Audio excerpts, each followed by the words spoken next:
ఏదైతే మనకు ఉండేటువంటి గిరిజన ప్రాంతంలో ఉండేటువంటి చట్టం ఏదైతే ఉంటుందో భూమి రక్షణ చట్టం 1/70 చట్టం కింద ఉన్నటువంటి చట్టాన్ని మన ప్రభుత్వం ఏర్పడిన తర్వాత కొంతమంది వైసీపీ నాయకులు వదంతులు తీసుకొచ్చి ఏదో చట్టాన్ని తీసేస్తారు అనేసి ఒక భ్రమను కలిగించినప్పుడు నేరుగా ముఖ్యమంత్రి స్థాయిలో ఉండి చంద్రబాబు నాయుడు గారు ప్రెస్ మీట్ పెట్టి గిరిజనులందరికీ హామీ ఇవ్వడం జరిగింది. ఎక్కడ కూడా 1/70 చట్టాన్ని రద్దుపరిచేటువంటి కార్యక్రమం జరగదు.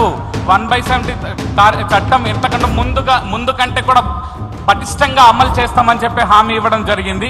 అంతేకాకుండా మనందరికీ తెలుసు, ఈరోజు మా గిరిజన ప్రాంత ప్రజలందరూ చాలా మంది వచ్చి ఉన్నారు, కొంతమంది టీవీలో చూస్తుంటారు. మేమందరూ కూడా చెప్తున్నాం, ఏదైతే మనకు ఆవు పట్టు లాంటి జీవో నెంబర్ 3 గిరిజన ప్రాంతంలో గిరిజనులకే 100% ఉద్యోగ అవకాశాలు కల్పించేటువంటి జీవో నెంబర్ 3 ఈరోజు జీవో నెంబర్ 3ని వైసీపీ వాళ్ళు పట్టించుకోకపోగా సుప్రీంకోర్టులో రివ్యూ పిటిషన్ కూడా వేయలేని పరిస్థితిలో ఈరోజు వచ్చిన సంవత్సర కాలంలోనే ముఖ్యమంత్రిగా చొరవ చూపుకొని మంత్రి గారిని పెట్టి అధికారులు పెట్టి జీవో నెంబర్ 3ని పూర్తి స్థాయిలో ఒక కొత్త జీవోని తీసుకొచ్చి మీ అందరికీ కూడా అందించేటువంటి కార్యక్రమం చేస్తానని చెప్పడం జరిగింది.